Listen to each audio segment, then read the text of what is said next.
Ola, Uber సంస్థలకు వ్యతిరేకంగా cab డ్రైవర్ల సంఘం ఆందోళనలు ఉధృతమయ్యాయి. 7 రోజులుగా సమ్మె చేస్తున్న ప్రభుత్వం పట్టించుకోవడం లేదని ఆరోపిస్తూ ఇందిరా పార్కులో చేపట్టిన ఆమరణ దీక్ష భగ్నం కావడంతో మణికొండ వేదికగా నిరసన తెలుపుతున్నారు.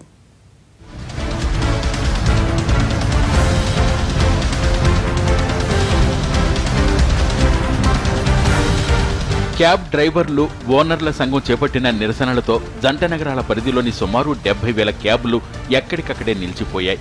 ఓలా, ఉబెర్ లాంటి సంస్థలు ఆశలు చూపి వలలో వేసుకున్నాయని, తీరా కార్లు కొన్నాక ఇన్సెంటివ్స్ తగ్గించి మోసం చేశాయన్నది డ్రైవర్ల ప్రధాన ఆరోపణ. ₹1,00,000 సంపాదించవచ్చు అనే విధంగా పబ్లిసిటీ చేస్తే మనోళ్ళు చాలా మంది హ్యాపీగా 15-20 వేలు ఉద్యోగాలు చేసుకుంటూ భార్య పిల్లలతోని పొద్దున 9 గంటలకు వెళ్ళి సాయంత్రం 5ంటికి వచ్చి భార్య పిల్లలతోని సుఖ సంతోషంగా ఉంటా ఉంటే మన కుటుంబాల్లో స్విచ్ పెట్టింది ఓలా, ఊబర్. ఇన్సెంటివ్ ఇచ్చింది.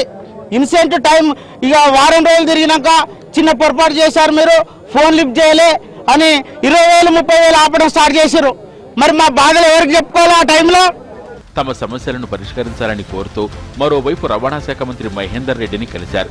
అయితే 2 రోజుల్లో పరిష్కరిస్తానని వారికి మంత్రి హామీ ఇచ్చారు. పట్టణంలో ముఖ్యంగా 70,000 క్యాబ్స్ నడుస్తున్నాయి కాబట్టి వాళ్ళకు ఏదైతే ఇబ్బంది ఉన్నదో వాళ్ళు పిటిషన్ ఇచ్చినారు. మరి దీని మీద ఏదైతే సెక్రటరీ కూడా పిలిపించి వాళ్ళకు కూడా టైం ఇచ్చి వారికి ఏ విధంగా చేస్తే న్యాయం అవుతుందో ఆ విధంగా మేము పరిష్కారం చేయడానికి ప్రయత్నం చేస్తాం. ఇందిరా పార్క్ వద్ద చేపట్టిన ఆమరణ దీక్షను పోలీసులు భగ్నం చేయడంతో క్యాబ్ డ్రైవర్లు మణికొండలో దీక్షలు కొనసాగిస్తున్నారు. సమస్యలు పరిష్కరించే వరకు సమ్మె ఆగదని చెప్తున్నారు. క్యాబులకు ముంబై తరహాలో మీటర్లను అమర్చి వచ్చే డబ్బును డ్రైవర్లకే ఇవ్వాలని అంటున్నారు. అలాగే క్యాబుల్లో షేరింగ్ సిస్టమ్ను వ్యతిరేకిస్తున్నారు.